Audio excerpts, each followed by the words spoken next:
We are here to uncover the good, the bad, and the ugly of the IT industry. My name is Robin Johns, and this is Convergence by Cato Networks.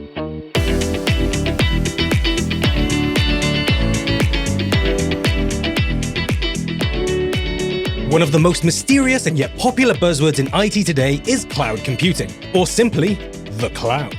But what is the cloud actually? How does its architecture affect the way your organization can grow? Should all your applications run on a public or private cloud, or both? In this episode, we will leave you with the knowledge you need to have a friendly conversation with your colleagues about the main cloud architecture types. We will be hosting Dane Jackson, Cato Networks Senior Manager of Professional Services, to demystify the enigma of the cloud. Let's get started. Welcome, Dane. Thank you for joining me today. Thanks for having me. Great to be here. A pleasure. So, for all the viewers at home, let's learn a bit about yourself. How did you get to where you are today? What is your journey? I've got a pretty diverse journey of my career over the last 20 years or so in IT. Started off in higher education here in the United States, working for a large university. Moved around a little bit there and got a lot of really great exposure from some, I believe we classically call them Unix graybeards. The guys who I'm talking about know who they are. So got a really great opportunity at the very large scale university academic systems. Moved on from there into strategy consulting, merger and acquisition, carve out energy and utility. Got a lot of great experience on strategy and how to execute on major transformations around organizations that are either splitting or merging together. I feel like that really kind of defined my business acumen. Moved on from there into large enterprise, supporting one of the largest hotel chains in the world. Got a real great understanding of scale and how to operate at a global level. I feel like just the combination of those things, while it's not really a straight line in a career, really helped define who I am today, and feel like it kind of, maybe by accident, gave me a really great foundation to continue building my career. That is great to know. And from your career path, it seems that you are what we call in the industry a seasoned veteran or an expert. So I was wondering there if you are a few grays forming in the beard here. It's a journey. Eventually, we all become graybeards. You either live long enough to defeat Unix or you become the Unix master yourself. That's just generally how tech works. So I'm a relatively, well, what's the term? I'm quite a bit of an idiot, and I'm still learning the ways of technology and security and all that fun. So I want to start by asking you kind of an embarrassing but simple question, and that is, what is the cloud? What does it mean to us? I actually really like this question for the wrong reason, and it's because everybody has a different answer to it. When we first started talking about doing the podcast, I had to really stop and remember, because I haven't been asked this question in probably a decade. What is the cloud? Because when you Google it or you search, when you search around, you find 20, 30 different answers. Some are similar, some have just nuanced changes, while others are just like dramatically different. And a lot of it depends on the perspective of who's saying it. Are they an enterprise talking about using cloud hosted by somebody else? Or are they actually like a cloud provider talking about the services they offer to their customers? In my mind, at its most simple way of putting it, cloud is just a more modern way of offering IT services. It's just the next generation of the way we do things, evolving from classic standalone servers through the various iterations into cloud being the new way to do it. I think realistically at a business level, cloud is all about speed and agility. The old ways we talk about running servers, literally back in the day, I want to spin up a new Microsoft Exchange server or new database server. You literally had to make a phone call and wait for somebody to grab a server out of a box, rack up rails, put the thing inside the rails, power it up, image it, connect it to the network, all this handcrafted stuff. And that's what we wanted to get away from because it was slow. It lacked agility. It would take weeks, if not months, to provision. And the business could no longer afford that kind of approach. IT became too critical to the business to be working at that level. That sounds great. So you're saying that the idea of the cloud is to abstract from physical to a logical space. Is that correct? That's a component of it. I don't think necessarily cloud has to be that abstract, in my opinion. You can run cloud on, say, bare metal, where you're doing just-in-time provisioning and you're doing other things. The key becomes, how do you achieve speed and agility, which can be auto-provisioning servers where they just boot up, they grab a Pixie boot, they fully image. And the key for speed and agility may be that you just need to have 30, 40 servers sitting in a rack ready to go unprovisioned, and you have to keep more lead resources available. So it's not explicitly about virtualizing and getting away from physical as much as it's about changing the way we build out our infrastructure, in my opinion, in order to achieve it. That said, that's most often achieved through virtualization and those kinds of functions, whether it's at a virtual machine level or it's thinking more newer constructs like containers and stuff like that.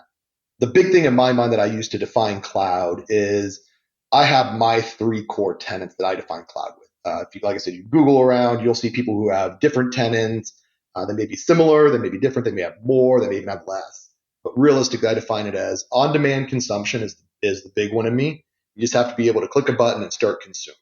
No more this submit the ticket, wait for the box to get open, wait for the server to get put up in the rack, et cetera, et cetera. Sorry, are you describing the cloud or Uber Eats there? Because that's generally my on-demand consumption. You can abstract this to your food too, as long as they're fast. They got to be scalable too. So that's my next one there. Yeah, you got to be highly scalable. So you got to have a lot of drivers bringing that food to all the people too. So on-demand consumption, and a big part of on-demand consumption is automation is a core component of that tenant. And then monitoring, observability. You want to be able to see this thing cradle to grave from the moment you start deploying it while you're running it to when you go to decommission, whatever it is running on the cloud. That's a core attributes of consumption. Highly scalable. Adding capacity can't be a big thing. You just have to be able to scale repetitiously, consistently, without major disruption. I think I quoted it here in my notes scaling out the platform cannot be a big deal. It just has to be part of operations. You mentioned earlier that the cloud can sometimes be deployed on tin and you can pixie boot things. So what would be the difference between, say, a data center and a private cloud? Well, private and public really have nothing to do with cloud. It's just a matter of where the stuff is running. So even some of our biggest public cloud providers offer bare metal hosted services. That's becoming kind of a thing for people who are doing, especially like high performance computing, where I don't even want the overhead of a virtualization, a hypervisor, be it type 1, type 2, whatever. I don't even want that on the box. I just want the box to boot up into whatever my HPC platform operating system is, start taking jobs, and then when I want to upgrade it, I literally rebuild the whole box from scratch, because even the minimal overhead that a hypervisor adds is still wasted when I'm going to consume every bit of RAM, every bit of CPU cycle doing a single job or distributed job, whatever, a single purpose. So there's no reason to even have the virtualization layer on it. Just run bare metal and you just have to be able to provision quickly and scale quickly. So if we're provisioning quickly and scaling quickly, this might sound like a silly question, but does that mean all SaaS services are always cloud and cloud is always SaaS, or are they decoupled? I have a favorite quote, and I was trying to figure out a way to fit this in here, and I don't know that I ever figured out a way to fit it, but it was, what is it? All bourbons are whiskey, but not all whiskeys are bourbon. So I feel like that kind of, as a general level, kind of gets my point here, where it's cloud is not IaaS, but IaaS is cloud, or PaaS is cloud, or SaaS is cloud. Those things run on cloud platforms. So when you say infrastructure as a service, or platform as a service, or software as a service, that's all about the level of abstraction that the consumer is receiving from the cloud provider. Now, whether it's public or private, that is purely an attribute of, am I going to a third party, a public cloud, and giving them a credit card and saying, hey, swipe this thing, run my numbers, and start billing me for whatever I consume? Or am I going to my internal infrastructure team and saying, hey, build me out a cloud platform in our data center using our hardware and tell me when it's ready, and I consume it in the same sort of on-demand manner as I do public? It's all about that. So public versus private isn't really about cloud as much as cloud is about those tenants. You mentioned that you've been doing this for, say, 10 years, and you haven't been asked what is the cloud in 10 years. So if we were to look 5 years from now, do you think the entire landscape will look as we are today? Do you have any predictions of how things would grow?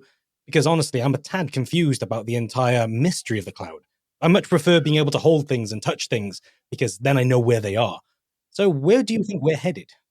I think we've already seen the beginning of the next 5 years. I don't think the next 5 years, in my opinion, as far as, so, and I speak as applied. What are real businesses doing with their real business services? I'm not talking about, what's everybody going to start thinking about and selling and trying to get us to do in 5 years. I'm thinking about really what's going to happen with businesses who are out there making widgets and shipping boxes, that kind of thing. And the reality is we've already started there, which is reconsidering our movement from the private infrastructure. I don't say cloud because a lot of us that are running services and applications and storing data inside private facilities aren't cloud. They're an old school way of doing things. They might be running virtualization, but they haven't finished connecting the full on-demand consumption. Or maybe the third tenet I was going to bring up is resiliency. The infrastructure may just not be to that level of resiliency yet, because resiliency is not about the fact that you want to block from ever having failure, but it's how you deal with failure. And a lot of our legacy infrastructure, it can survive failures, but it's rough. 90 seconds of outage or 5 minutes of outage or a day of recovery for backup, things like that. We just don't have that kind of resiliency we need yet in order to be truly cloud. So a lot of companies said, hey, this stuff that's out on public cloud that has these core tenants fully developed, fully delivered, this is a better place to run my applications, my services. And arguably it is from a purely technological sense. But what happened was we went and we just grabbed the forklift and started shoving everything we've got under the hood out into the cloud. And then we got done and we turned around and finally went and grabbed the bill in the mail and went, wow, this is significantly more expensive. And I would argue part of that sticker shock is because cloud quantifies the cost so well. Whatever the number at the bottom of the bill is, that's what it's costing. Whereas when we build our own infrastructure, we kind of tend to wash expenses and things, head count, what's it cost for the person to be in the data center putting labels on cables? And what's it cost to buy a new server? When did we buy it? Did we buy it up front on a large capital expenditure, or do we buy it piecemeal after the original deployment? Those things tend to get really difficult from a financial perspective to quantify. Public cloud really put it in our face exactly what it costs to run these things. So now that we've seen finally this total summarization of cost, we, in my opinion, are starting to turn around and look at our applications and go, what is costing the most to run out here? Does it really belong out here at a technical level, at a business level, at a financial level? Does it belong in public cloud? Or did it do better? Did it perform better? Did it financially, technically perform better? Is it faster for the users? Or is it, does it financially perform better? Is it cheaper to run in your traditional infrastructure? And once we start to figure those things out, we'll start to rebuild our private infrastructure in a private cloud model in order to bring those services back into the on-prem location where our costs tend to be a little more fixed, a little more controlled, don't have the third-party overhead attached to them, and we can achieve a better synergy between the costs of public cloud versus private cloud. I equate the analogy of we lived in a house and we'd been hoarding all these systems. We were completely packed in. Nobody could move. And then we started to finally move all these bits and pieces out. And now we finally have enough room in our house in order to see the walls, see the floor, see where the kitchen is.